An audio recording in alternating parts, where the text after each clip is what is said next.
AITA for refusing to help my sister after she stole my inheritance? AITA for refusing to help my sister after she stole my inheritance? So a bit of background. I, 29F, come from a fairly well-off family.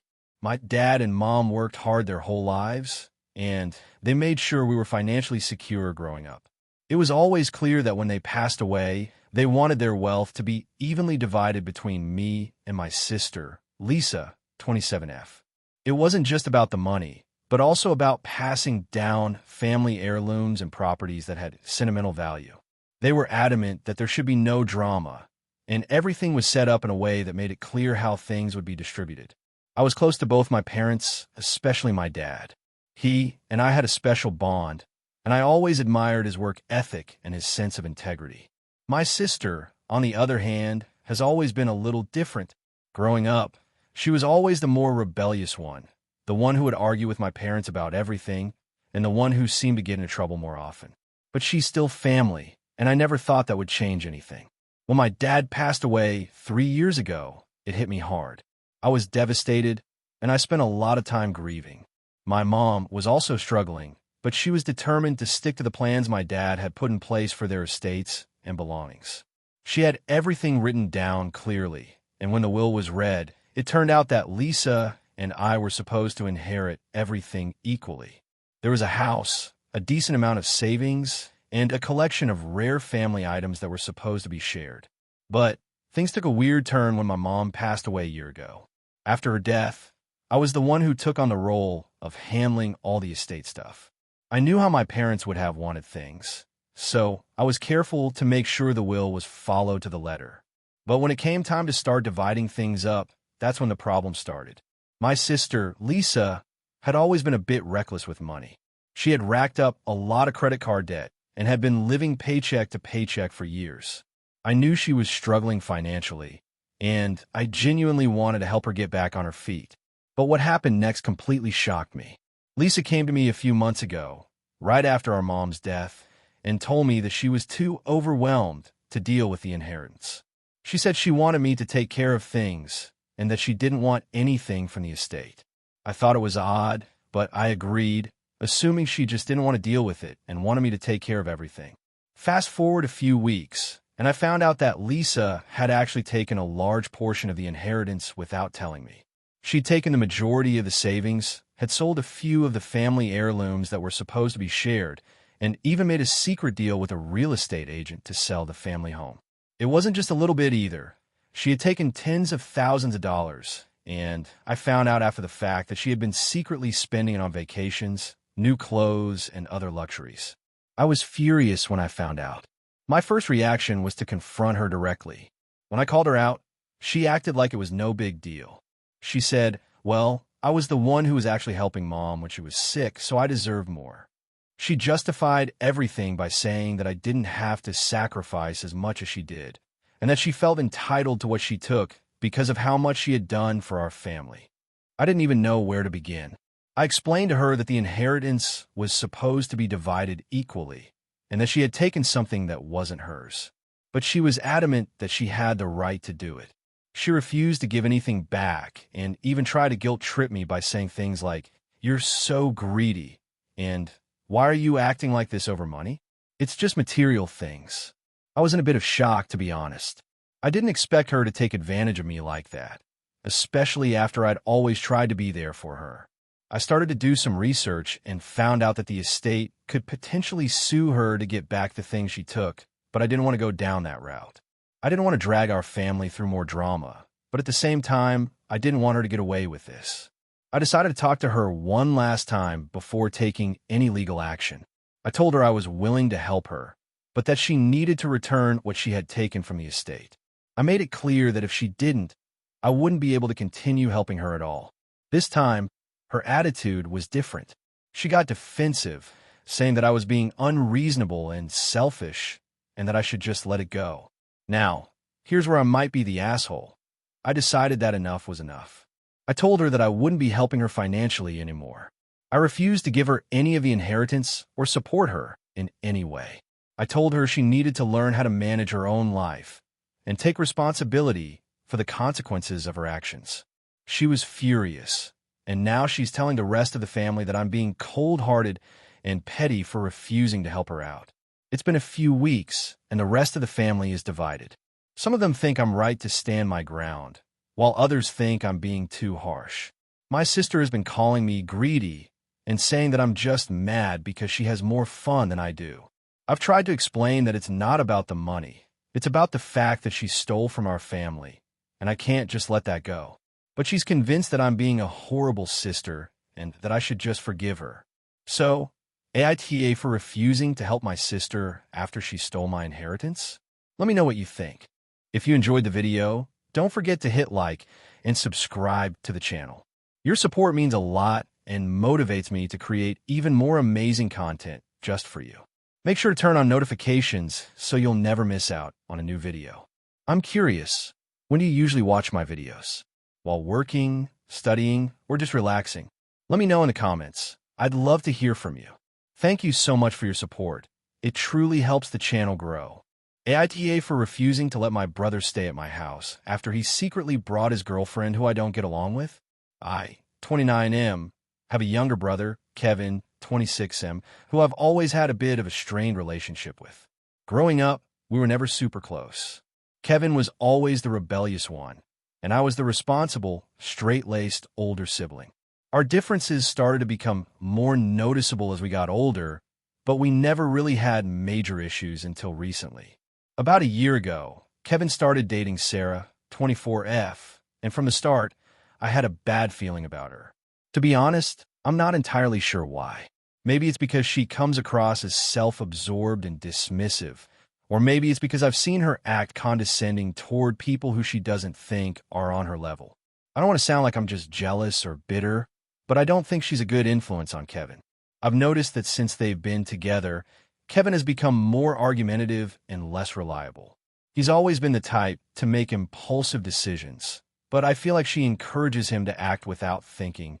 It's been really frustrating to see. At first, I try to just ignore it.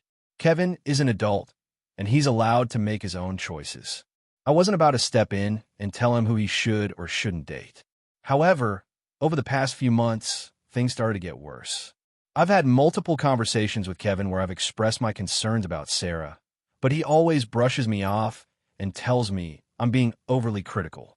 He insists that I just don't like her because I'm old-fashioned or too judgmental. My mom, who's always been more supportive of Kevin, also thinks I should lighten up. She's even gone so far as to say I should try to get along with Sarah for Kevin's sake. But here's the thing, I've tried. I really have. Every time we've had family gatherings or meetups, I've been cordial and polite, but Sarah has always been dismissive or rude in some way. There was one dinner where she outright ignored me and spent the entire evening on her phone. Another time, she mocked one of my hobbies in front of everyone. I kept my mouth shut and didn't escalate anything, but it was hard not to take it personally. So here's where the issue comes in. A few days ago, Kevin reached out to me and asked if he could crash at my place for a couple of days. He mentioned he was having some issues with his lease and needed somewhere to stay temporarily. I agreed, no problem. After all, he's my brother, and I figure I could help him out. However, he called me later that same day and casually mentioned that Sarah would be coming with him.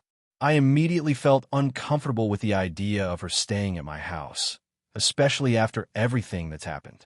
I told Kevin that I wasn't okay with Sarah staying, and that if he needed a place to crash, I was happy to have him, but it would be just him.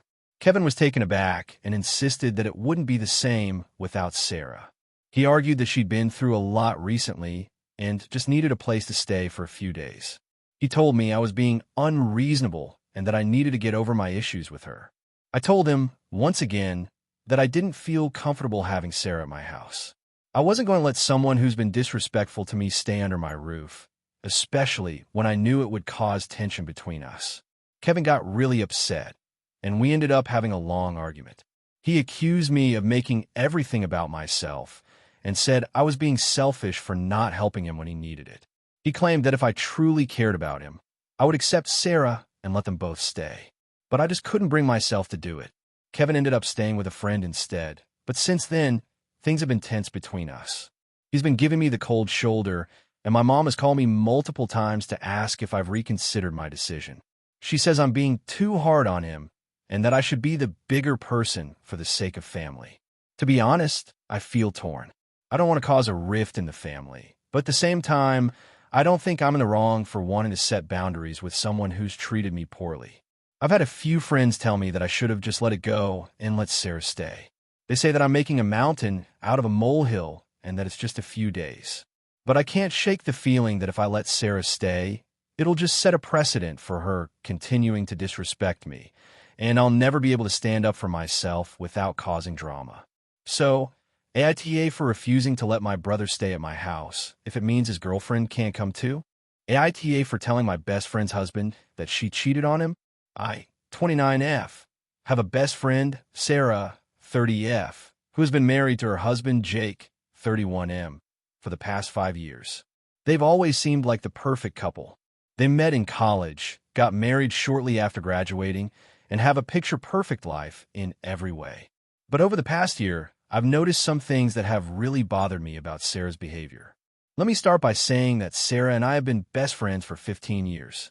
We met in high school, and since then, we've been inseparable. We've shared everything, our deepest secrets, our worst mistakes, and everything in between. I've always considered her like a sister, and she's always been someone I could trust no matter what. But recently, I started noticing some strange behavior from her, and I'm not sure what to make of it. A few months ago, Sarah started acting distant. At first, I thought it was just stress from work or maybe something going on in her marriage, but as time went on, I started noticing some really odd things. For one, she'd often go out of town for work trips that never seemed to have any real purpose. When I'd ask her about them, she'd give vague answers or just change the subject. She also stopped sharing details about her life with me the way she used to. Whenever I'd bring up Jake or their life together, she'd either shut down or change the subject completely. One day, I decided to dig a little deeper. I've never been one to snoop, but something about the situation didn't sit right with me. I started paying more attention to her social media activity, and that's when I noticed something that made my stomach drop. Sarah had been posting pictures of herself with a guy who wasn't Jake. It wasn't just 1 or 2 photos either. There were several, and they were spread out over the course of a few months. They were all taken in places that seemed too intimate to be just friendly outings, restaurants, parks, and even a weekend getaway. The guy's name wasn't tagged, but I recognized him. It was someone from her office, Tom, 32M. At first, I told myself I was overreacting. I didn't want to jump to conclusions without knowing the full story. But as time went on, things only became more suspicious. Sarah started acting even more aloof when I'd ask about Tom. She'd quickly change the subject or give me a weird excuse like, "Oh, he's just a coworker, no big deal." But I could see through the facade. I knew her better than anyone else, and something about her reactions didn't feel right. Eventually, I decided to confront Sarah directly. I told her I had seen the pictures of her with Tom and that I felt uncomfortable with how close they seemed. I asked her point blank if something was going on between them.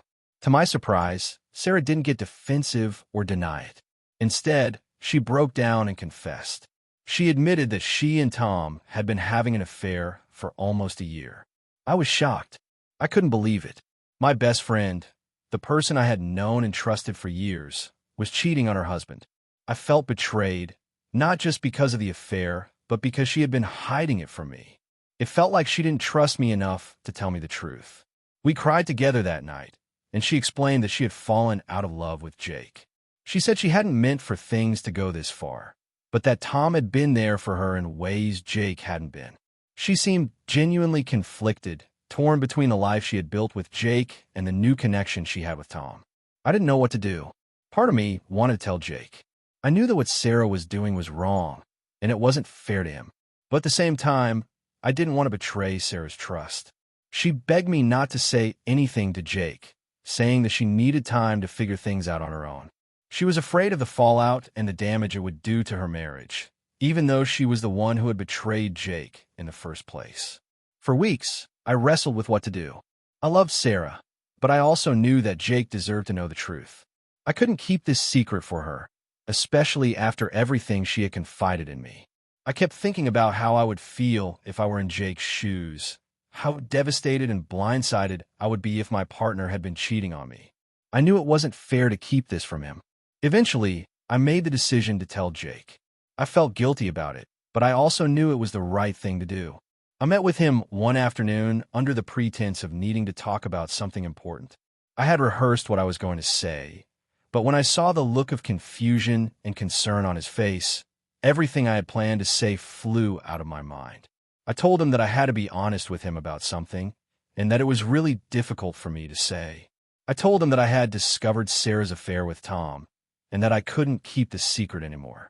I also told him that I was sorry for the way things had unfolded, and that I never wanted to hurt him. Jake was devastated. He looked like he'd been hit by a truck. He couldn't believe it. He kept asking me if I was sure, and I told him everything I knew. He thanked me for telling him, but I could see the pain in his eyes. He said he would confront Sarah about it, but that he needed some time to process everything. He left the conversation in a daze. After that, I didn't hear from Sarah for a few days. When she finally called me, she was furious. She yelled at me for telling Jake the truth, saying that I had betrayed her trust and that I should have kept my mouth shut. She said I was overstepping and that it wasn't my place to get involved in her marriage. She accused me of being selfish and ruining her life. I didn't respond to her anger. I just listened as she went off on me, and when she was done, I told her that I couldn't be friends with her if she was going to keep lying and betraying the person who loved her. I told her I couldn't support her in her actions, and that I wasn't going to be complicit in her affair anymore. She hasn't spoken to me since then. It's been a couple of weeks, and I feel like I've lost my best friend. But at the same time, I'm not sure if I did the wrong thing. I didn't want to hurt her, but I also didn't want to be part of her deceit. I feel like I've done the right thing, but the guilt is eating me up inside. So, AITA for telling my best friend's husband that she cheated on him, AITA for not forgiving my sister after she sold my child at home without telling me. I, 28M, have a sister, Jenna, 31F, who is, to put it lightly, a bit of a wild card. Our family dynamic is a little complicated, but I'll do my best to explain the backstory without making this a novel.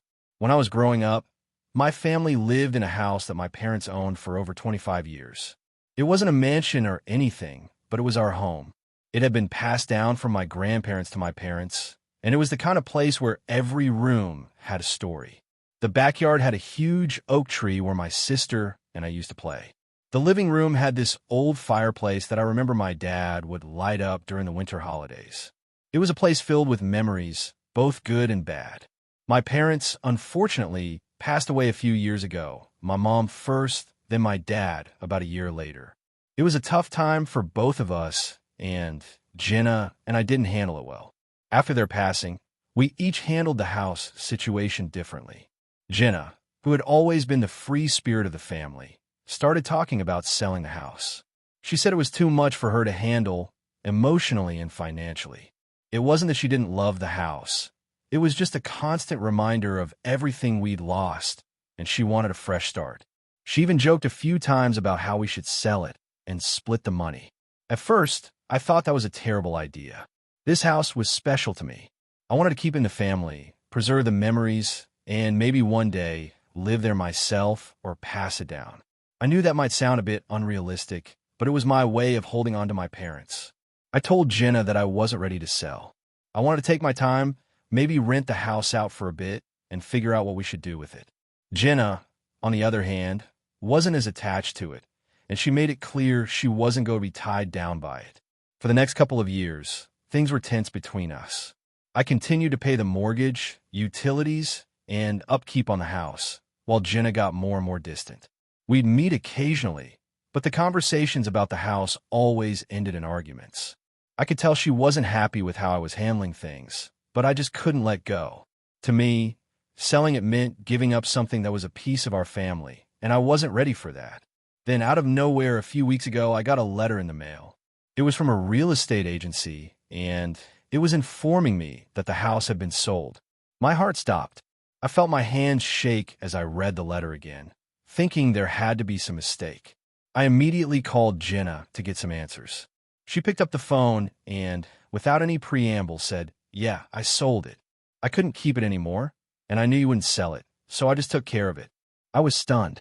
I felt like I'd been hit in the chest. I asked her how she could do this without telling me. We were supposed to be co-owners of the house, and I never agreed to sell it. She told me that since I was paying the bills and keeping it up, she thought I was fine with the idea of it being sold, even though I made it clear time and time again that I wasn't. She said she didn't want to fight anymore and that the decision was hers to make. I was beyond furious. I asked her why she didn't even consult me before making such a huge decision. I told her that the house meant more to me than just a financial asset. It was a part of our family's history. She just kept repeating, "It's done, it's over. You can't change it." Since that conversation, I've been absolutely livid. I haven't spoken to Jenna much, and when I do, it's barely civil. I feel like she completely disregarded my feelings and sold something that I wasn't ready to let go of. She's acting like it's no big deal, but to me, it feels like a betrayal. Some of my friends say I'm overreacting. They think that since I wasn't going to sell the house anyway, I should just be grateful that it's out of my hands now. Others think I have every right to be upset and that she should have respected my wishes. My partner, who has been really supportive, says it's going to be hard to fix things with Jenna if I keep holding on to my anger, but I just can't get over the fact that she did this without even talking to me. I'm stuck in this position where I'm angry, hurt, and unsure what to do next. I know I can't change what's been done, but I don't know if I'm ready to forgive her. I feel like this was a huge breach of trust. So, AITA for being so angry at my sister for selling the house without telling me. Edit. I see a lot of comments asking if I would have ever sold the house if Jenna hadn't pushed for it. I don't know, honestly. I was hoping for some time to process everything and maybe make a decision in the future. I never planned to hold on to the house forever, but I just needed time to figure it out, and Jenna didn't give me that time.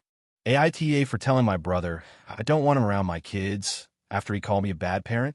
I, 32M, have a brother, Luke, 29M, who is, to put mildly, a bit of a troublemaker.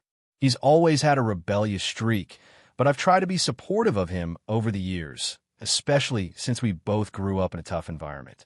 Our parents weren't the best role models, so we kind of had to figure things out on our own. I've always been the more responsible one. I graduated from college, got a steady job, and built a family with my wife, Sarah, 30F. We have 2 kids, Emma, 5, and Jack, 3, who are the light of my life.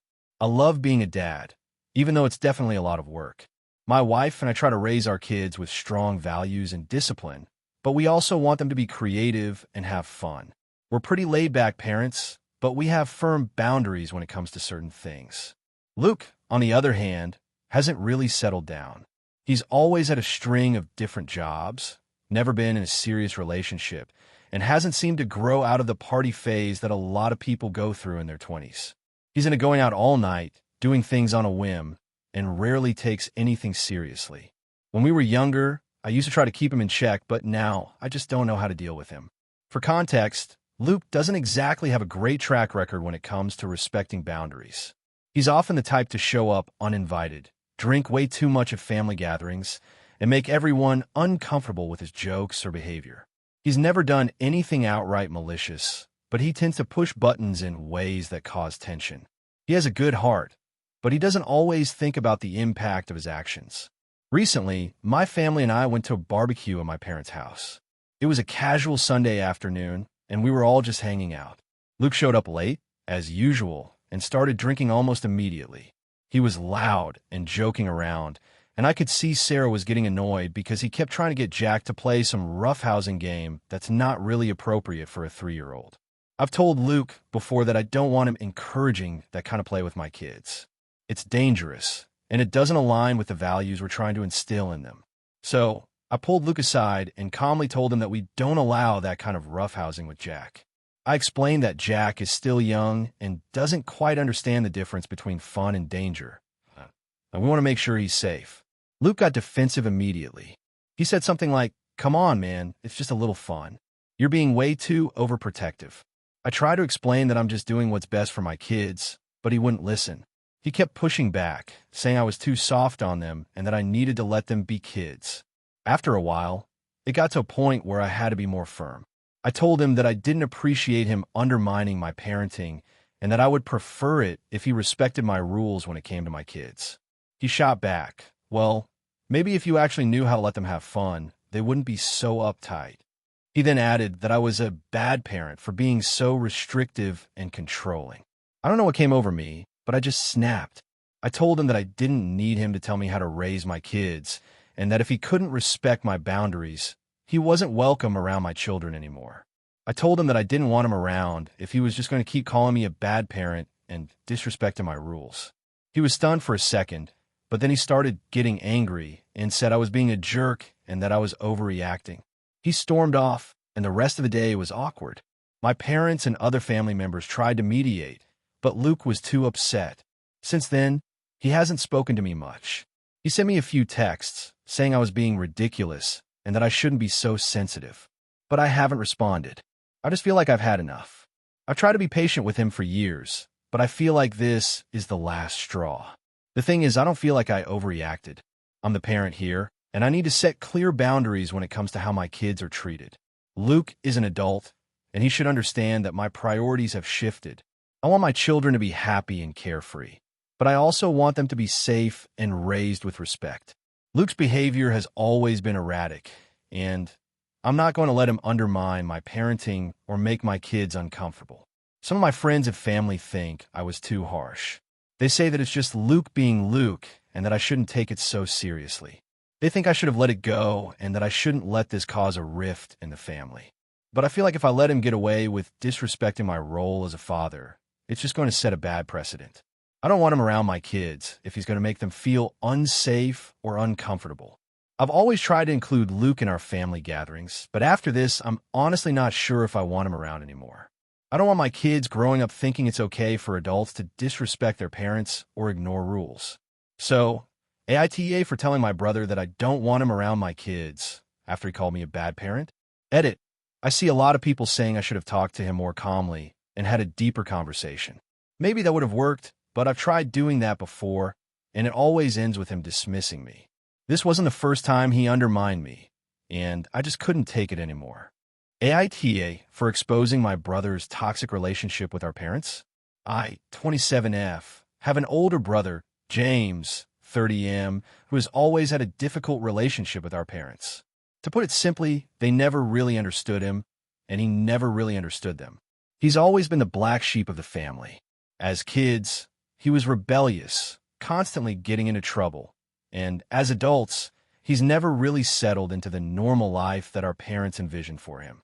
He doesn't have a stable job. He's bounced around from place to place, and he's never been married or had a long-term relationship. Now, I'm not saying James is perfect. He can be immature and reckless at times, but I've always stood by him. We've always been close, despite our differences. But there's one thing that has really bothered me for the past several years: the way our parents treat him. They've always been incredibly critical of him, constantly comparing him to me, and making him feel like he's a failure. They've never been supportive of his decisions, and they've often put him down for not meeting their expectations. They've never really tried to understand why he is the way he is, and it's left him feeling angry and disconnected from them. I'll admit that I've never fully understood James' behavior either, but I've always tried to be empathetic toward him. I know he's had a rough time. I've always believed that he deserves to be treated with more respect. I've often been the mediator between him and our parents, trying to smooth things over and keep the peace. However, things reached a boiling point a few months ago.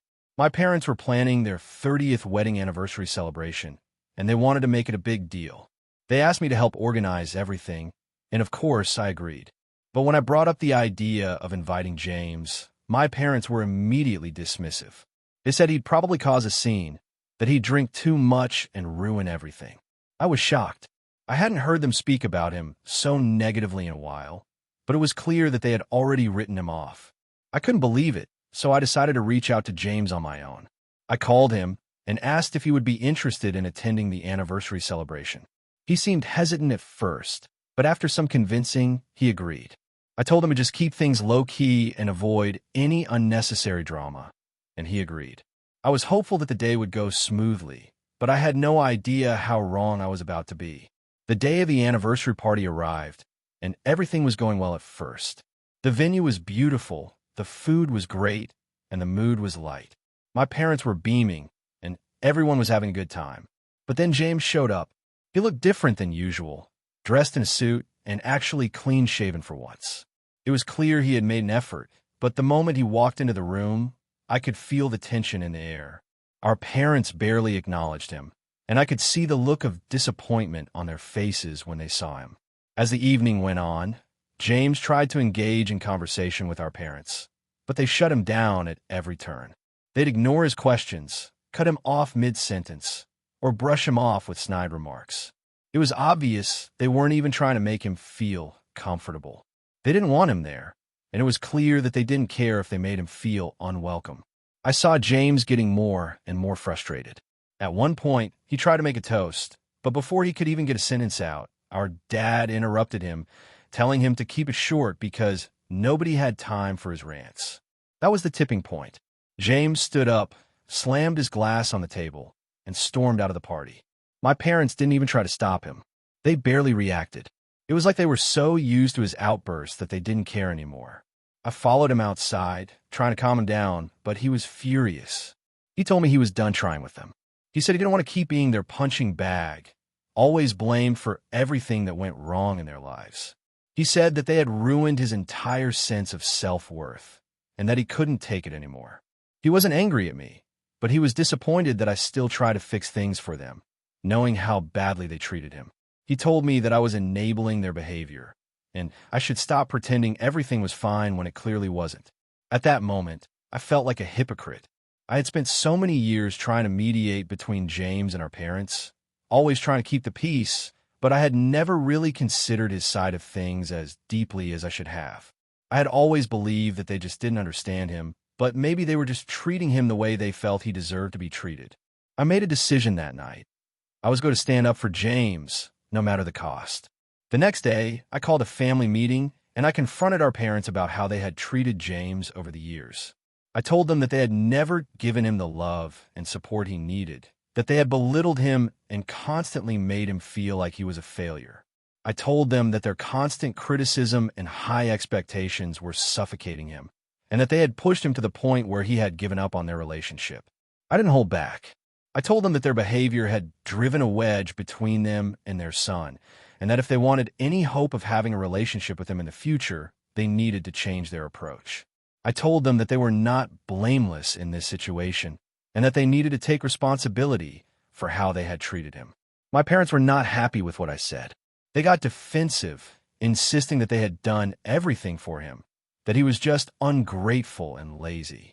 They tried to twist the narrative, making it seem like they were the ones who had been wronged by James' behavior. But I stood my ground. I told them that I was no longer going to be the peacemaker between them. They needed to figure out their relationship with James on their own. Since then, the family dynamic has shifted.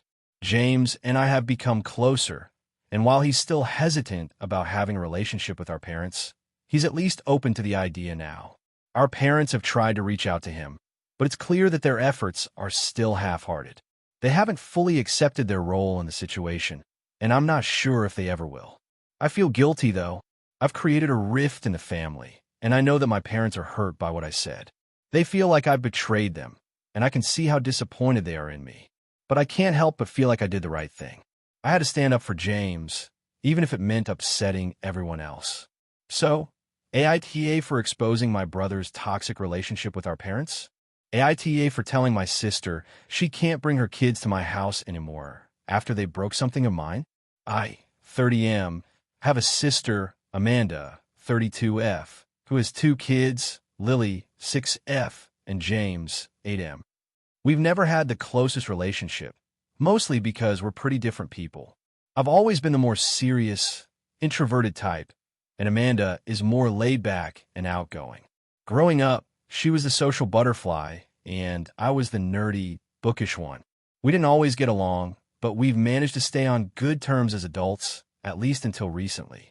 I'm not a huge fan of kids, but I get along with Lily and James when they come over to my place. They're not particularly bad kids, but they're energetic, and like most kids their age, they can be a bit careless. I've always made it clear to Amanda that I'm not comfortable with them running around my house too much or playing with certain things, especially since I have a lot of fragile items.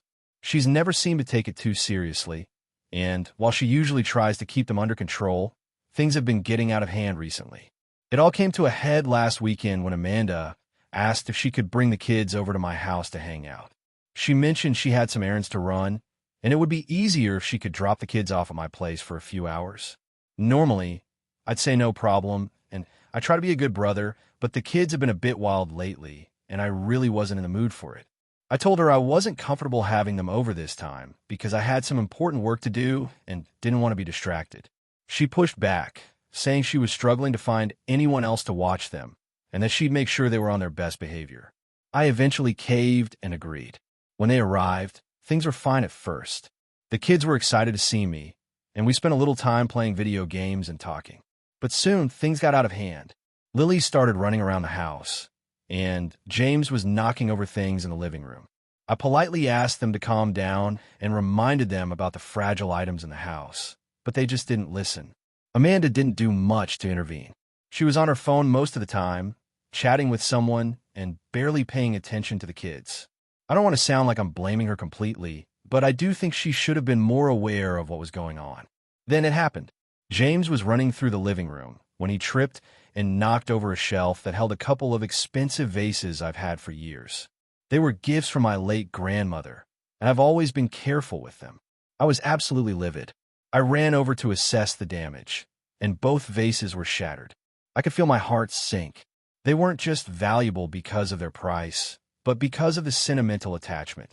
I immediately told James he needed to be more careful, and I asked Amanda to come over and take responsibility.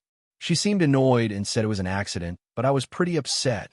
I told her that I'd been clear with her about the rules, and she hadn't taken them seriously. I also told her I wasn't okay with her bringing the kids over to my house if she wasn't going to supervise them properly. Amanda didn't take kindly to this. She started saying I was overreacting and that it wasn't the kids' fault. She also mentioned that I didn't really like kids and shouldn't have agreed to have them over in the first place if I didn't want to deal with them.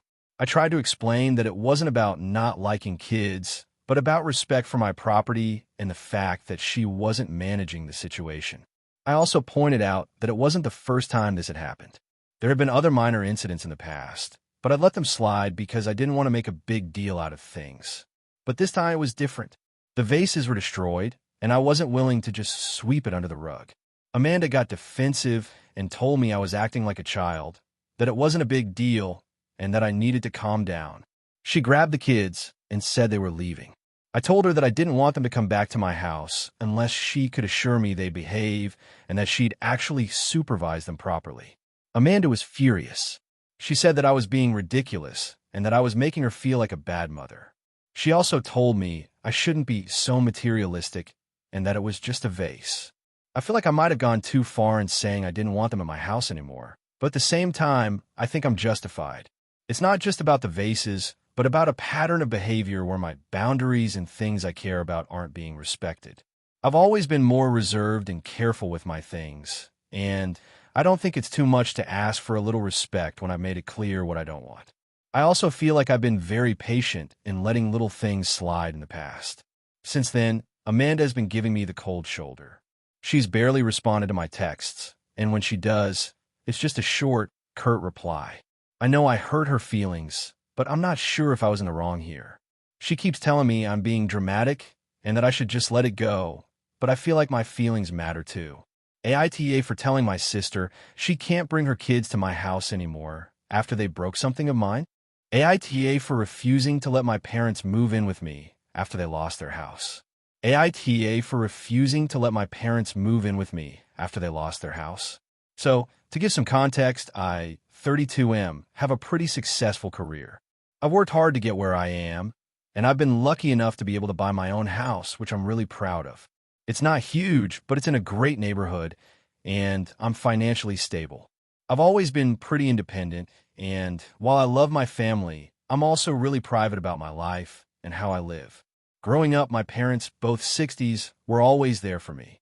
They weren't wealthy, but they did their best to provide a stable home for me and my two younger siblings, Ryan, 28M, and Emma, 24F.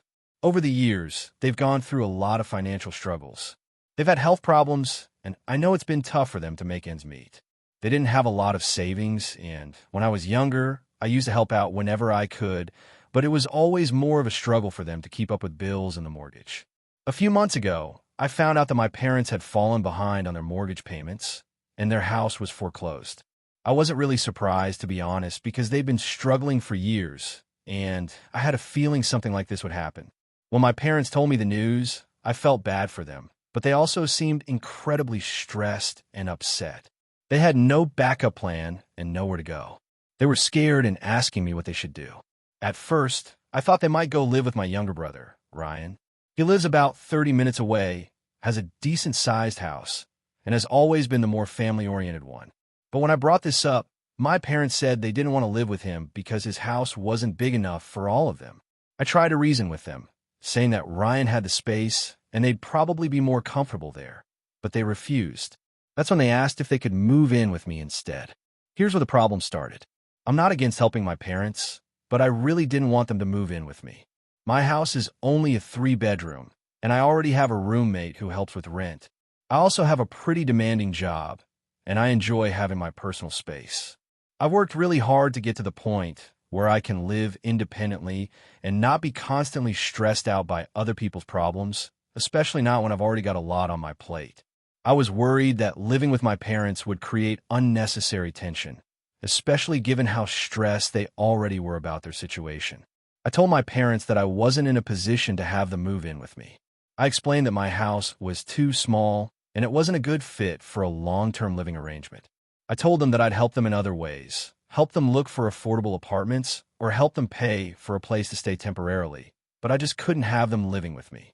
I wanted to make it clear that it wasn't because I didn't love them or didn't care, but simply that it wouldn't work for me. They didn't take it well. My mom started crying, and my dad got angry. He said that I was being selfish and that it wasn't fair for me to have a nice house while they were stuck with nothing. He said that as their son, it was my duty to take care of them. My mom said that they had sacrificed so much for me over the years, and this was how I repaid them. My dad made a comment about how, when I was younger, they had to make do with less, and now I could at least do something for them when they were in need. I tried to explain that I wasn't rejecting them, but that I needed to set boundaries. I also reminded them that I had already helped them out in the past, including covering some of their bills when they couldn't afford things. But it didn't matter. They were upset and kept accusing me of being ungrateful and selfish. It didn't stop there. My parents started reaching out to other family members and telling them how I was refusing to help them. My aunt called me and told me I should do the right thing and let my parents stay with me. She said that family was supposed to stick together and that I was being a poor son for not helping my parents in their time of need. My cousin also called me and said I was being too harsh on my parents. My younger brother, Ryan, had a different take on it. He called me privately to ask why I wasn't letting them stay with me. I explained my reasons, and he said he understood where I was coming from, but that maybe I was overreacting. He said that family should come first and that it might be temporary, just until they got back on their feet. He said I should be more willing to compromise. After all the calls, I started feeling like I was in the wrong. Maybe I was being too strict, or maybe I could have been more understanding. I get that my parents are in a difficult position, but I'm really not sure I should have to sacrifice my own well-being for them. I've been really independent for so long, and I don't want to suddenly give up my space and my privacy just to make them comfortable. But at the same time, I feel guilty. So, here I am, stuck between wanting to protect my own peace and wanting to help my parents. I've offered to help them in other ways, like giving them financial assistance for temporary housing or helping them find a place, but they've refused those offers. They've made it clear that they don't want help unless it's in the form of me taking them in. So, AITA for refusing to let my parents move in with me after they lost their house. I just want to know if I'm being unreasonable or if they're the ones who are being unfair. Hey friends, if you enjoy this content, don't forget to like the video and share your thoughts in the comments. We really want to know what you like and what could be improved. What do you think of the video? Are there any topics you'd like to see in future videos? Your feedback really helps us get better. Thanks for being with us. AITA for giving my sister's daughter a car after she refused to let me help her. AITA for giving my sister's daughter a car after she refused to let me help her. So, here's the situation. I, 35M, have a niece, Lily, 19F, who I love dearly. She's always been a sweet kid, very bright and independent. My sister, Kate, 42F, and I aren't particularly close, but we've always been cordial. Growing up, we didn't have much in common, and as adults, we've drifted apart somewhat. Kate has a husband, Mark, 45M, and they have two kids, Lily and her younger brother, Sam, 16M. Kate and Mark aren't poor, but they've made some questionable financial decisions over the years. They've always been a bit live for today in their spending habits, and despite having decent jobs, they've never managed to build up much savings. They also have quite a bit of debt, which I've always tried to ignore as their business. It's not my place to judge how they handle their money, but it's been hard to ignore when they sometimes complain about not being able to afford things.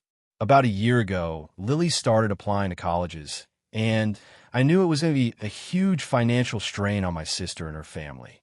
Kate mentioned several times that she was worried about how to pay for Lily's tuition and living expenses, but she never asked me for help. I offered once to help out with some of her college expenses, but Kate flatly refused, saying that it was their responsibility as parents to take care of it, and they didn't want to rely on anyone else. I respected that decision, even though I disagreed with it. I think families should help each other, but I didn't want to push it if they didn't want my help. Lily, on the other hand, seemed more open to the idea of receiving assistance, but Kate would shut it down every time I mentioned it. There were a couple of occasions when Lily mentioned needing a car to get to work or school, but her parents couldn't afford to buy her one. She seemed so frustrated and upset, and I could tell that it was bothering her a lot. She'd been using public transportation and relying on friends to get around, but I could see that it was putting a strain on her, especially as she started working part-time to help with tuition costs. So, I decided to help her. I'm financially stable, and I don't have kids of my own. I worked hard to make sure I'm in a good position to help my family when needed, and I felt like this was something I could do for Lily. I had an extra car that I wasn't using much, and it was in good condition. I knew it wasn't a brand new car, but it was reliable, and I thought it could be a great way to relieve some of her stress and make her life easier. I told her that if she needed a car, I would be happy to give it to her. No strings attached. At first, she was thrilled. She seemed so grateful, and I was glad I could make her happy. She thanked me several times and said she couldn't believe I was willing to help her. I thought everything was going smoothly, but when I mentioned it to Kate and Mark, they didn't exactly react the way I expected. Kate immediately got defensive and told me that she didn't appreciate me going behind her back to offer Lily a car.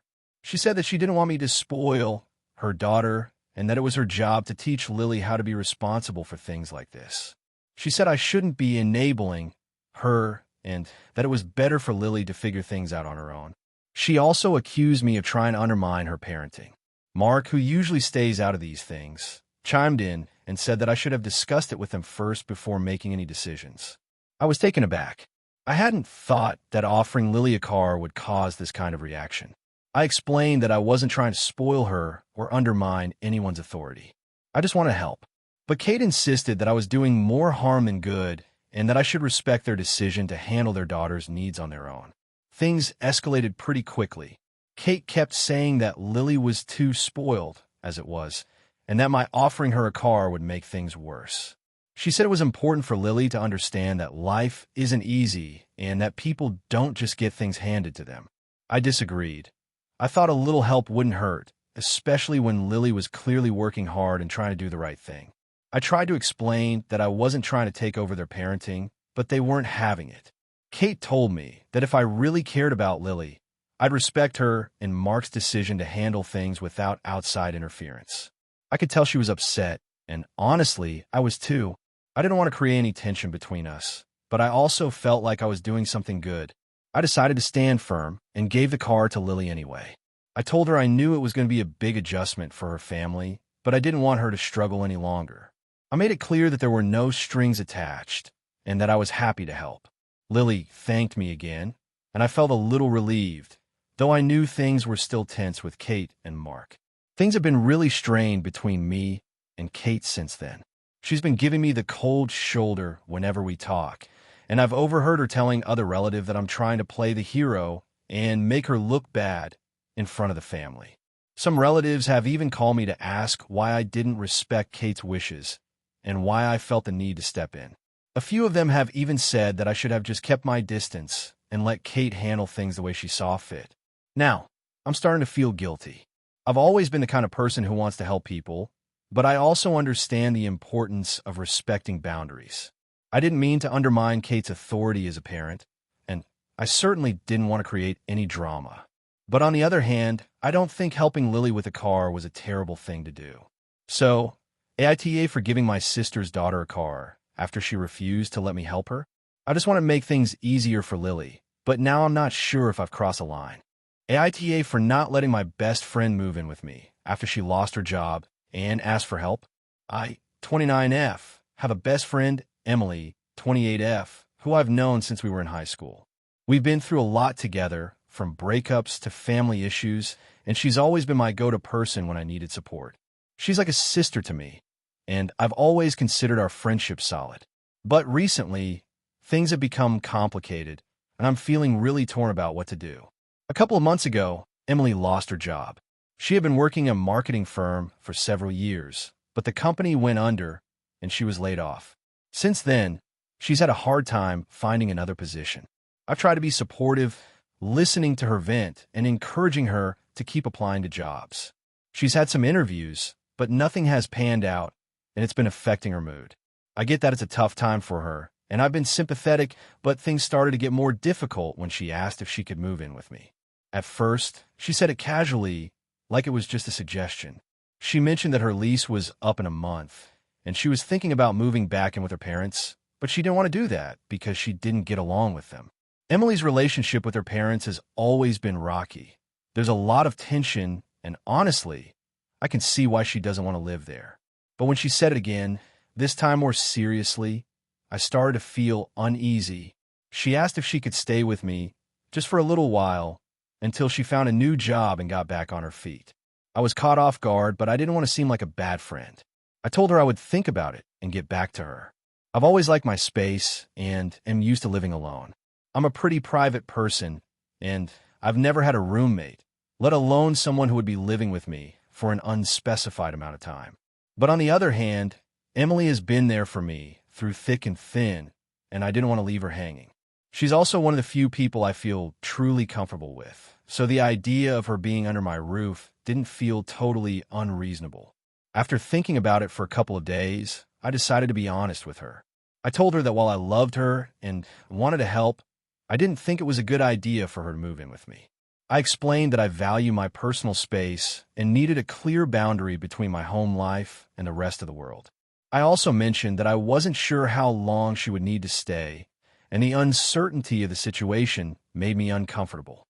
She was quiet for a long time after I said all this, and I could tell she was disappointed, but she didn't argue with me. However, after a few days, Emily started reaching out again, dropping hints about how hard it was for her to be stuck in limbo. She asked if I was sure about my decision and whether I had reconsidered. She mentioned that she didn't know what else to do because her parents were really unsupportive and the idea of staying with them made her anxious. She even said that she didn't want to bother anyone else and that I was the only person who had ever truly understood her. I could hear the desperation in her voice, and it broke my heart. I started second-guessing myself. I knew she was struggling, and I didn't want to make her feel abandoned, but I also had to think about my own needs. I was already balancing a demanding job, dealing with my own mental health struggles, and trying to maintain some sense of routine in my life. I couldn't see how adding another person into the mix would help either of us. But still, I felt guilty. I kept wondering if I was being selfish. Maybe I was just afraid of the unknown. Maybe I was being too rigid. A week later, Emily reached out again, more insistently. She said she had nowhere else to go and that she needed to move in with me immediately. She even went so far as to say that if I really cared about her, I'd let her stay. She said it would be temporary, just a few months at most, and that it would only be until she found a job. She also reminded me that she had been there for me when I went through a breakup a few years ago, and that I owed it to her to help her now. It was a guilt trip, and I felt terrible. I knew she was struggling, but I still didn't feel comfortable with the idea of her moving in. I wasn't sure how long temporary would last, and I knew that we both needed our own space, especially given the tension that could build up living together. I didn't want to make a decision out of guilt or obligation, but I also didn't want to lose my best friend. So I stuck to my original decision and told her that I couldn't allow her to move in. I explained that I cared about her deeply, but I just wasn't in a place where I could offer her a home right now. I reminded her that I was still there for her emotionally and that I'd help her in any other way I could, whether it was helping her look for jobs or offering a place to crash for a night if she needed it. But the long-term living arrangement just wasn't something I could offer. The response I got from Emily was not what I expected. She was furious. She accused me of being selfish, of only thinking about my own comfort, and of not truly caring about her. She said I was choosing my privacy over her well-being, and that I was abandoning her when she needed me the most. She said that if I really cared, I would do whatever it took to help her, but I was too focused on my own perfect little life to understand her struggles. I tried to explain that it wasn't about not caring, but she wasn't hearing me. She told me she needed space from me, and I haven't heard from her in a week. I feel horrible, and I've been questioning whether I made the right choice. Part of me thinks I was being a good friend by sticking to my boundaries, but another part of me feels like I've let her down. I don't know if I'll ever be able to fix this. AITA for not letting my best friend move in with me after she lost her job and asked for help. AITA for reporting my neighbor's dog after it attacked me and my dog. I, 29F, live in a suburban neighborhood that's pretty quiet and calm for the most part. I've lived in my house for about 2 years now, and overall, I've had a good experience. The neighbors are friendly, and I get along with most of them. However, there's one neighbor, Tina, 35F, whose dog has become a problem, and it's led to a huge fallout between us. I'm now questioning whether I was in the wrong for how I handled the situation, so I'm hoping to get some perspective here. Tina has a pit bull named Max, who's about 3 years old. I have a small, well-behaved terrier mix named Buddy. Buddy is friendly and gets along well with most other dogs, but he's not a fan of larger dogs, particularly ones that seem aggressive. When I first met Tina, she mentioned that Max was a rescue and that he could be a little nervous around strangers, but she assured me that he was harmless as long as he didn't get too close. I thought nothing of it at the time, but I also made a mental note to always keep Buddy on a leash when we were outside, just in case. For the first year or so, things were fine. Max and Buddy had a few awkward encounters on the street, but nothing serious happened. However, things started to change a few months ago. I noticed that Tina would often leave Max in her backyard without a leash or a fence, and sometimes he'd wander into the street or across the property line. He was mostly calm, but I started to notice that he was getting more and more territorial. He'd bark loudly at people walking by, and sometimes he'd get closer to Buddy and me when we were outside. A couple of weeks ago, something happened that completely changed my perception of Tina and her dog. I was out walking Buddy on a leash in front of my house, like I always do. We were just strolling along when I saw Max in Tina's front yard. I didn't think much of it at first, since he was usually just hanging out there. But as we got closer, Max started barking aggressively and ran toward us. I tried to stay calm and quickly pulled Buddy off to the side of the sidewalk, hoping to give Max enough space to calm down. Unfortunately, Max wasn't having it. He charged toward us, barking loudly, and before I could react, he lunged at Buddy. I immediately screamed at Max to stop, and Buddy started yelping in fear. The situation escalated quickly. Max had Buddy pinned to the ground. I managed to grab Buddy's leash and try to pull him away, but Max was far too strong. The whole thing probably lasted less than a minute, but it felt like an eternity. I eventually had to use my foot to push Max off of Buddy. At that point, Max backed off and returned to Tina's yard. Buddy was clearly shaken, but he wasn't seriously injured, just a few small scratches and a bruised ego. I was absolutely furious and terrified. I called out for Tina, who came rushing outside after hearing the commotion. She seemed genuinely surprised and apologized profusely, saying she had no idea that Max would act that way. I explained to her what had happened, and she kept saying that Max was a good dog and that it was probably just an accident. She promised to keep him on a leash from now on and to be more careful. I took Buddy inside, checked him over to make sure he wasn't seriously hurt, and calmed myself down. But I was still so shaken by the event. I had never seen Max act like that before, and I was terrified it would happen again, especially since Tina had no fence and her backyard was only separated from the street by a small gate that Max could easily push open. Over the next few days, I noticed that Max was still being let outside without a leash. I saw him running loose in the front yard a few times, and I couldn't shake the fear that he might attack Buddy again. I didn't want to escalate things unnecessarily, but I also didn't want to wait for another incident to happen. After talking to a few friends, I decided to report the situation to animal control, mainly because of the safety concerns. I didn't want to have to deal with a situation where Buddy could be severely injured or worse. A few days later, an animal control officer came by to assess the situation. The officer spoke to Tina, and she assured them that Max would be kept on a leash from now on, which I believed at the time. The officer seemed satisfied, and that was the end of it, or so I thought. About a week after the animal control visit, things took a turn for the worse. Tina came over to my house and knocked on my door. When I opened it, she was fuming. She accused me of getting Max in trouble and said that I was blowing everything out of proportion. She told me that I had no right to involve animal control and that it wasn't my place to tell her how to handle her dog. She said she had spoken with the officer, and they told her that nothing would be done unless Max hurt someone, which was ridiculous to her. She told me that I was overreacting and that I should have just talked to her about my concerns rather than reporting her. She then accused me of trying to ruin her life over a small incident and made me feel like I was being completely unreasonable. She said she'd be keeping Max in her yard from now on, but that I should mind my own business from here on out. I tried to remain calm and explain that I was just looking out for Buddy's safety and that I didn't want something worse to happen, but Tina wasn't hearing it. She left after we exchanged some harsh words, and I haven't spoken to her since. Now, I feel conflicted. On the one hand, I genuinely think I did the right thing in reporting the situation. I was worried about Buddy's safety, and it felt like the responsible thing to do. On the other hand, I've never had any issues with Tina before this, and I feel like I've ruined our relationship over something that might have been avoidable if I had just talked to her more directly. So, AITA for reporting my neighbor's dog after it attacked me and my dog. AITA for not letting my best friend stay at my house after a breakup, despite her being upset with me. I, 30F, have been friends with Ava, 29F, for over 10 years. We met in college, and since then, we've gone through pretty much everything together. Good times, bad times, breakups, family issues, you name it. Ava is one of those people who's always been there for me, so I've always tried to be there for her. But recently, things have gotten a bit complicated between us.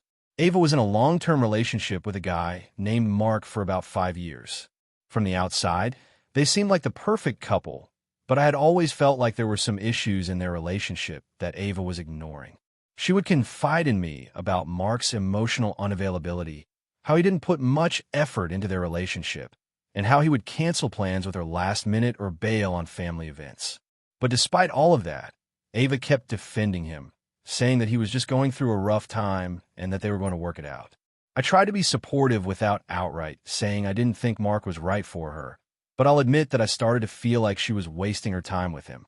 I didn't want to push my opinion on her, but I couldn't help but feel frustrated watching her put so much effort into someone who clearly didn't appreciate her. Still, I try to stay neutral and not cause drama between us. A few months ago, Ava and Mark broke up. It came completely out of nowhere, at least to me. One day, Ava called me crying, saying that Mark had ended things with her. I was shocked, but also, in some way, relieved for her. I knew she had been unhappy for a while, and I thought maybe this would be the push she needed to get out of a toxic situation. But of course, it hit her hard. She was devastated. She'd always said she could never picture her life without him, and now she had to face reality. She immediately asked if she could stay at my place for a while, and I didn't hesitate to say yes.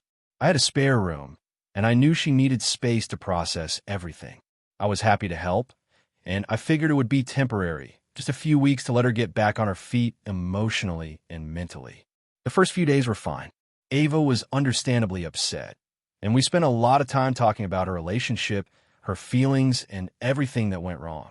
But after a week, things started to get tense. Ava, who had always been very independent, started relying on me for everything. She would cry on the couch for hours, venting about how much she missed Mark, how she couldn't believe he left her, how she thought they were going to get married and have kids. I listened, and I comforted her, but after a while I started to feel emotionally drained. It wasn't just her grieving, it was that she was completely neglecting her own well-being. She didn't want to go out, she didn't want to take care of herself, and she wasn't looking for ways to move forward. She also started to push my boundaries in ways that I didn't know how to handle. I would try to suggest that she maybe start focusing on herself, go to therapy, spend time with other friends, maybe even try some hobbies she used to enjoy. But every time I suggested something, she would get defensive. "I don't want to do that right now," she would say. "I just want to stay in bed." I try to be patient, but after a while, I realized that her staying with me wasn't just about healing. It was about her completely shutting down and expecting me to constantly comfort her without any effort on her part to help herself. To make matters worse, Ava started taking advantage of the fact that I was giving her so much space in my house. She would leave her things around everywhere, eat my food without asking, and even leave dirty laundry in the bathroom. It started to feel less like I was helping my friend through a rough time, and more like I was her live-in therapist and maid. I didn't mind helping her, but it felt like the more I gave, the more she took, without any consideration for what I needed. At this point, I had been dealing with Ava's constant emotional weight for about 3 weeks. I was exhausted and honestly a little resentful. I had a full-time job, a social life, and my own problems to deal with, and I felt like I was sacrificing my own well-being to help her. I tried talking to Ava about it, telling her that I felt like I needed some space, that I couldn't keep being her emotional crutch 24/7, but she didn't take it well. She got upset and told me I wasn't being a good friend, that I was abandoning her when she needed me the most. A few days later, I reached my breaking point. I had plans with my boyfriend, Ryan, 32M, and I had asked Ava to give me some time to unwind after work. I told her I needed a break from the constant emotional conversations. She didn't respond well to that, but I figured a night off wouldn't hurt.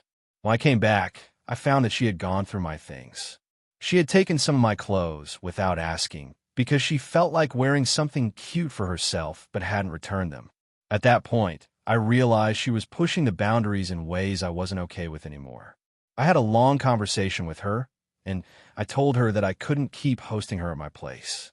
I explained that I still cared for her deeply, but I couldn't continue to let her stay with me indefinitely while disregarding my personal space and needs. She got angry, really angry. She accused me of being selfish and said I was a terrible friend for not helping her through the hardest time of her life. She told me I was no better than Mark for abandoning her when things got tough. I feel bad, but at the same time, I don't think I'm in the wrong. I understand that breakups are hard, and I really wanted to be there for Ava, but she has shown no effort to help herself. She's just wallowing in her pain and expecting everyone around her to pick up the pieces. I've been there for her emotionally, but I also need to take care of my own life and mental health. I try to offer support in other ways, like suggesting therapy, but it feels like nothing I do is enough. Since I asked her to leave, we haven't spoken much. I'm still processing how to handle this situation. A part of me feels guilty for not being there for her the way she wants me to be, but another part of me feels like I've been way too accommodating and have sacrificed my own well-being for too long. So, AITA for not letting my best friend stay at my house after a breakup, despite her being upset with me. AITA for not allowing my best friend to move in with me after her divorce. AITA for not allowing my best friend to move in with me after her divorce. So here's the situation. I, 30F, have been best friends with Sarah, 30F, for over 10 years. We met in college and hit it off immediately. Since then, we've shared everything from major life events to day-to-day struggles. Our friendship has always been incredibly strong, and I consider her more of a sister than just a friend. A couple of months ago, Sarah called me up to tell me that her marriage to Tom, 32M, was ending. She had been with him for about 5 years, and while they had always had some ups and downs, this divorce seemed like it was a long time coming. She explained to me that Tom had been emotionally distant for a while, and despite their attempts at therapy, they just couldn't make it work. Sarah was devastated, but also relieved in some ways, because she knew the marriage wasn't healthy anymore. I immediately offered my support. I told her I was there for her no matter what, and that if she needed to talk or needed help with anything, she could always count on me. But what I didn't expect was that, a few weeks later, she'd ask if she could move in with me. Now, to give a little more context, I live in a 2-bedroom apartment. It's in a good location, but it's not huge. I've lived alone for the past few years and really enjoy my space. My apartment is organized for my needs, and I value my privacy and independence. I also have a roommate, Jenna, 28F, who is great and very respectful of our living space. We've had some minor issues with noise and cleaning in the past, but nothing too major. When Sarah asked if she could move in with me, I was taken aback. I completely understood that she was going through a difficult time and needed a place to stay, but I wasn't sure it would be a good idea. We've been friends for a long time, but living together is a different dynamic. I knew it could change the nature of our relationship, and I wasn't sure if I was ready for that. I explained to Sarah that while I wanted to be there for her, I wasn't sure I could have her move in with me. I mentioned how I value my privacy and that my apartment isn't really set up for another person. I also pointed out that my current living situation with Jenna might become uncomfortable if I brought in someone else, especially with all the emotional baggage Sarah was bringing with her. Sarah seemed disappointed, but said she understood. However, a few days later, she called me again and said that she didn't have anywhere else to go. Her family was out of state, and she didn't want to burden them, and Tom was keeping the house. She explained that she couldn't afford her own place right now, and she really didn't know what to do. I felt terrible. I really wanted to help, but I still didn't feel comfortable having her move in with me. I talked to Jenna about it to see if she'd be okay with the idea, and she was immediately against it. Jenna is a quiet person, and she values her own space as well. She said she didn't want to have to navigate someone else's emotional needs in addition to our regular living arrangements. She also pointed out that living with someone who is grieving and going through a breakup could create a lot of tension and might make our living situation uncomfortable. I knew Jenna had a point, and I didn't want to put her in a position where she felt uncomfortable or unhappy in our home. So I told Sarah that, while I loved her and wanted to support her, I just couldn't have her move in with me. I offered to help in other ways, like helping her find an apartment, offering to pay for a few weeks of rent, or even just being there for her emotionally. I told her I would always be there for her, but I couldn't take on the responsibility of her living with me right now. Sarah didn't take it well. She got upset and told me that it felt like I was abandoning her when she needed me most. She said that I was being selfish and that if the roles were reversed, she would have done everything she could to help me. She pointed out that we'd been through so much together, and she couldn't understand why I wouldn't be there for her when she was going through the hardest time of her life. I felt horrible. I knew she was in pain, and I didn't want to add to it, but I also knew that living together wasn't the solution. I told her that it wasn't about not wanting to help her. It was about preserving my own mental and emotional well-being, as well as maintaining the stability of my current living situation with Jenna. I also told her that I had my own boundaries, and that living together could cause problems for both of us in the long run. She said that she understood, but it didn't feel that way. For the next week or so, we didn't really talk much. She was distant, and I could tell she was upset with me. We finally spoke again, and Sarah told me she'd found a temporary solution. She was going to stay with a mutual friend of ours, Claire, 30F, for a while. But she made it clear that she was disappointed in me and didn't know if she could fully trust me again after I refused to help her in this way. Now, I feel torn. On one hand, I know I made the right decision for my own peace of mind. I've been living alone for years, and I value my space. I also know that taking on the emotional burden of someone going through a divorce could have affected me in ways I wasn't prepared for.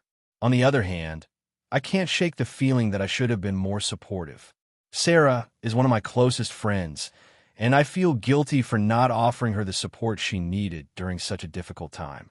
Some of our other friends have said I did the right thing by setting boundaries, but others have said I could have been more empathetic and found a way to make it work. I just don't know if I was being unreasonable by saying no. So, AITA for not allowing my best friend to move in with me after her divorce. I love her dearly, but I also have to protect my own space and well-being. Was I wrong to prioritize my own boundaries over her need for a place to stay? AITA for kicking out my roommate after she repeatedly brought her boyfriend over without asking? 27F, live in a shared apartment with my friend, Kate, 26F. We've been friends for about 5 years, and we decided to move in together last year when we both got new jobs in the same city. At first, things were great. We were getting along well, sharing rent and household responsibilities, and everything felt really comfortable. However, over the past few months, things have gotten tense between us. I'm now questioning whether I was too harsh, or if I had every right to do what I did. It all started when Kate started dating someone, Sam, 28M. I didn't think much of it at first. She had dated people casually before, and she was always respectful of the apartment and our shared space. But when she started dating Sam more seriously, things began to change. Initially, Sam would come over occasionally, and that didn't bother me too much. I was happy for Kate, and I understood that she wanted to spend time with her boyfriend. However, it didn't take long for the visits to become more frequent. At first, it was just a couple of nights a week, but soon Sam was coming over every day, staying until late at night, and sometimes even sleeping over without much warning. This wasn't something Kate had discussed with me in advance, and it started to feel like Sam was more of a fixture in our apartment than a guest. I began to feel uncomfortable. I'm someone who values my privacy and space, and I don't particularly enjoy having someone in my home all the time without a heads up. I get that people are in relationships and want to spend time with their partners, but I don't feel like I should have to ask for basic respect when it comes to my living space. The first time I brought it up to Kate, I was polite but firm. I said, "Hey, I don't want to sound controlling, but I'd really appreciate it if you could let me know when Sam is coming over. I need a little more structure around that, because I'm not always comfortable with him just showing up unannounced." Kate apologized and said she didn't realize it was bothering me. She agreed that she would give me a heads up the next time Sam came over. I felt relieved after that conversation, thinking things would improve. But they didn't. The frequency of Sam's visits only increased after that talk. There were multiple nights where I'd come home from work to find Sam already there, sitting on the couch or eating dinner with Kate. It was like he was living here, but without the responsibilities of actually paying rent or contributing to anything around the apartment. I'd often find myself having to either go to my room or leave the apartment entirely to avoid the tension I was feeling. I would try to be polite and say hello, but honestly, I felt increasingly resentful of the situation. Finally, things came to a head about 3 weeks ago. I had a long and stressful day at work, and I came home looking forward to a quiet evening. I wanted to unwind, make dinner, and watch some TV, just like I do on most nights. But when I walked in, Kate and Sam were sitting on the couch, having a loud conversation. I greeted them, and Kate barely looked up. Sam, who I had barely spoken to beyond small talk, didn't even acknowledge my presence. It was like I wasn't there at all. The noise from their conversation was starting to get to me, and I asked in the nicest way possible, "Hey, is there any chance you guys could keep it down a little? I've had a really long day and just need some quiet time." Kate looked at me and said, "You're being a little dramatic. Sam and I are just talking. You know, we've been dating for months now. Get used to it." I was shocked.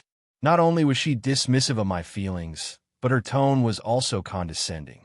It felt like she was trying to brush me off like I was the problem.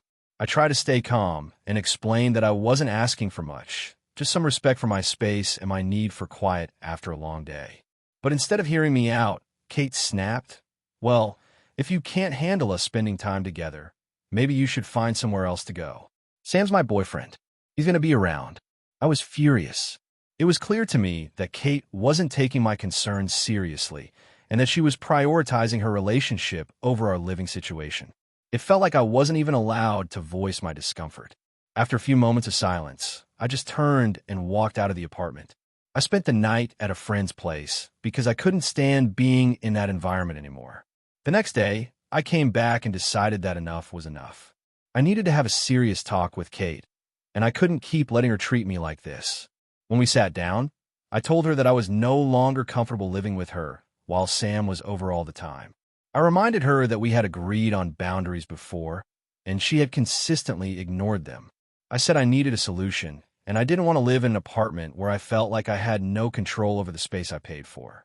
I told her that if things didn't change, I would have to move out or ask her to leave. Kate got defensive. She said I was overreacting and that I was being controlling by demanding she follow my rules. She said I should just deal with it and that I was being selfish by not supporting her relationship. I tried to explain that I wasn't against her relationship, just the way she was handling it in our shared space. But she wasn't hearing it. After a few more back and forths, I told her I wasn't going to continue living like this. I said I wanted her to figure out a solution, and if she couldn't respect my boundaries, I'd have to find a new living arrangement. She started crying, saying she didn't want to lose me as a friend, but she wasn't willing to change how she was living with Sam. At that point, I felt like she had made her decision. I packed up my things and left the apartment. I found a new place to live within a week, and I moved out. I didn't think it would escalate like this, but I felt like it was the only choice left. Now, Kate isn't speaking to me. She says I betrayed her and ruined our friendship over something so trivial. I keep wondering if I went too far, but at the same time, I can't shake the feeling that my boundaries were completely disregarded. AITA for kicking out my roommate after she repeatedly brought her boyfriend over without asking. AITA for telling my friend's boyfriend that she's cheating on him. I, 28F, have a close friend, Lily, 30F, who has been in a long-term relationship with her boyfriend, Mark, 32M, for about 6 years. I've known Lily for over a decade, and we've been through a lot together. She's like a sister to me, and I've always tried to be supportive of her in every aspect of her life. However, over the last few months, I've found myself in an incredibly uncomfortable position, and I'm not sure if I did the right thing. Lily and Mark's relationship, from the outside, seemed solid. They had a house together, talked about getting married, and everyone around them thought they were a perfect match. But over time, I started noticing some things about Lily's behavior that didn't sit right with me. She'd often cancel plans last minute, seemed distracted when we hung out, and was generally secretive about where she'd been and who she was with. I assumed she was just going through something personal and didn't press her about it.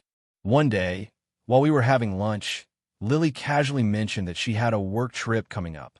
She seemed really vague about the details, which was unusual for her. Lily is the type to overshare, so when she started getting defensive about not being able to talk about the trip, I knew something was up. I didn't want to pry, but I felt like I couldn't just ignore the red flags anymore. A week after Lily's trip, I bumped into her while she was out for a walk. She seemed a little on edge, and when I asked her how the trip went, she hesitated before giving me a very short answer. She said it was fine, just a regular work trip, but she kept checking her phone as she spoke. I thought it was strange, but I didn't say anything right away. Things took a turn when I accidentally found out something I wasn't supposed to. A mutual friend of ours, Tessa, 27F, posted something on her Instagram story about a night out. Tessa's story showed a picture of Lily and some guy at a bar, laughing and looking pretty cozy. I didn't think too much of it at first, but when I saw the same guy in the background of another photo a few weeks later, this time with his arm around Lily, my stomach dropped. This guy was definitely not Mark. I started thinking back to the work trip. Lily had never mentioned any details about who she was with, and she had been evasive when I asked her about it. I confronted her about the Instagram story the next time I saw her. She laughed it off and said the guy in the pictures was just a work acquaintance and that there was nothing romantic going on. I wanted to believe her, but I couldn't shake the feeling that something was off. I let it go for the moment, but I kept an eye on her social media activity, and I couldn't help but notice more pictures of her with this same guy, Ryan, 31M. A few weeks passed, and I kept getting these nagging feelings that something was wrong. One evening, I received a text from Tessa asking if I'd heard about Lily's new guy. I didn't know how to respond. I asked Tessa what she meant, and she told me that Lily had been seeing Ryan for the last couple of months, and that it was pretty serious. I was shocked. Tessa didn't have all the details, but she said she had heard it from a reliable source. At this point, I felt like I couldn't ignore it anymore. I knew I had to talk to Lily, but I didn't want to jump to conclusions. I called her up and asked her directly about Ryan. I could hear the panic in her voice as she tried to deny everything. She claimed that Ryan was just a friend and that the rumors were exaggerated. She even went as far as to say that she didn't know how people could come up with such wild stories about her. but something in her tone told me she wasn't being completely honest. The next day, I saw Lily and Ryan together at a coffee shop. I didn't plan on confronting them, but seeing them interact so casually and intimately was enough to confirm my suspicions. It wasn't just a casual friendship. Lily was clearly in a romantic relationship with Ryan. I couldn't look away as they shared a laugh, sat close to each other, and held hands under the table. I felt sick to my stomach. I couldn't just sit there and do nothing. I tried to call Mark, but he didn't pick up. So, I sent him a message. I knew it was wrong, but I felt like I couldn't keep this secret. I wrote to him, telling him that I had seen Lily and Ryan together, and that I thought he deserved to know the truth. I wasn't sure how he'd take it, but I couldn't keep watching my friend hurt someone else. I briefly explained what I'd witnessed, but I tried to be as gentle as possible, knowing how much it would hurt him. A few hours later, I got a call from Mark. He sounded absolutely devastated, but he didn't yell at me or blame me. Instead, he just thanked me for telling him the truth. He said that he had suspected something was wrong for a while, but he didn't know how to confront Lily about it. We talked for a bit, and I tried to comfort him as best as I could, but honestly, I was just as shaken as he was. That night, Mark confronted Lily. From what he told me later, she denied everything at first, even getting defensive, but when he showed her the messages I'd sent him, she finally admitted to everything. She apologized, said that she wasn't happy in their relationship anymore, and that she had been seeing Ryan for a couple of months. She said it had started out as something casual, but it had developed into something more. Mark was heartbroken.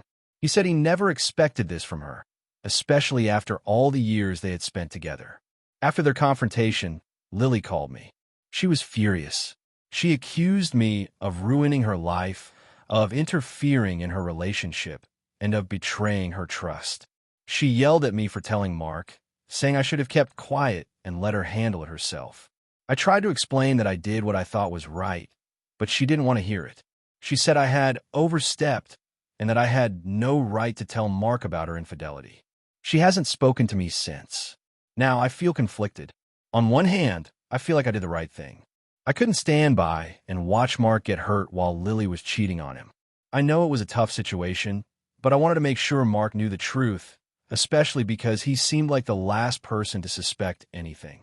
On the other hand, I feel guilty because I've lost a friend over this, and I know it hurt Lily in a way that might not have been necessary. I wasn't trying to ruin her life, but I also couldn't just ignore what was going on.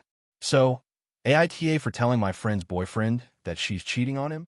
AITA for telling my sister I don't want her to be the godmother of my child after she stole from me. I, 35M, am about to have my first child with my wife, Rachel, 33F, and while we're excited about becoming parents, there's been a lot of tension in my family surrounding this pregnancy.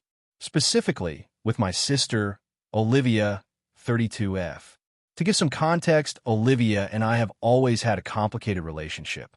Growing up, she was always the golden child in our family. She was the one who got all the praise, the one who never seemed to do anything wrong.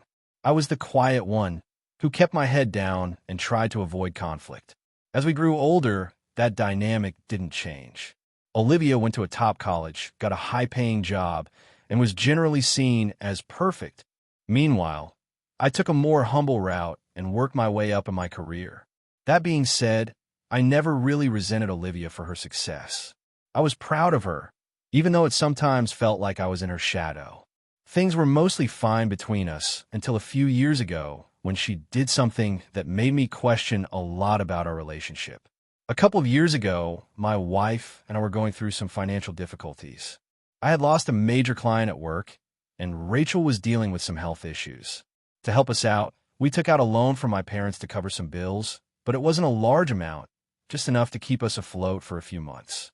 One day, I was going through my things and noticed that some of the money I had been keeping in a drawer in my home office was gone, about $2,000.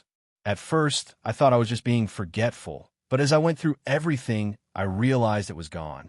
I confronted Olivia, who had been staying with us temporarily while transitioning between apartments. She denied it at first, but after I pushed, she admitted she had taken the money. Her excuse? I thought it was just a loan from you guys, and I was planning on paying it back when I got my next paycheck. I was floored. I told her that I never gave her permission to take that money and that if she needed help, she should have asked, but stealing was never okay. She apologized, but the damage was done. I told her I didn't want to continue living with her under those circumstances, and she moved out shortly after. We didn't talk much for a while after that. I was still angry, but I didn't want to cut ties completely. After a few months, Olivia reached out, apologizing for what happened, saying that she was going through a rough time and had made a terrible decision. She promised it wouldn't happen again, and I reluctantly accepted her apology, but I never truly trusted her the same way again. Fast forward to the present. My wife and I found out we were expecting a baby, and we've been thrilled but also a bit overwhelmed. We've been preparing for the baby and trying to figure out who we want to be a part of our child's life. Rachel and I agreed early on that we'd have one godmother and one godfather, but we couldn't decide who should fill those roles. Rachel suggested that we ask Olivia to be the godmother. At first, I didn't even think about it, but the more I thought about it, the more uncomfortable I became with the idea. Olivia had apologized for what happened with the money, but it was hard to shake the feeling that she hadn't really changed. I was also concerned about her ability to be a stable, responsible role model for my child. We didn't have much of a relationship beyond family gatherings, and I didn't feel like she was someone who would have my child's best interests at heart. I talked to Rachel about my concerns, and while she was initially disappointed, she understood where I was coming from. She suggested that maybe we could find someone else who we both felt more comfortable with. We agreed that I would have a conversation with Olivia to let her know that I didn't think she was the right choice for the godmother role. I reached out to Olivia and invited her to dinner talk. When she arrived, she was all smiles, completely unaware of what I was about to say. I tried to keep the conversation calm and respectful, explaining that I'd been giving a lot of thought, and while I still wanted her to be a part of the baby's life, I didn't feel comfortable having her as the godmother. I told her that I was still having a hard time trusting her after the incident with the money, and I just didn't feel like she was in a place to be that kind of figure in my child's life. Olivia was visibly upset. She asked me why I didn't trust her, and I told her that I didn't feel like the issue had ever been fully resolved. I explained that while she had apologized, the incident had left a mark on our relationship, and I wasn't sure I could ever fully forgive her for stealing from me. I also mentioned that I had concerns about her being a stable influence on my child, given her own lack of stability in recent years. She was hurt, and I could see the frustration in her face.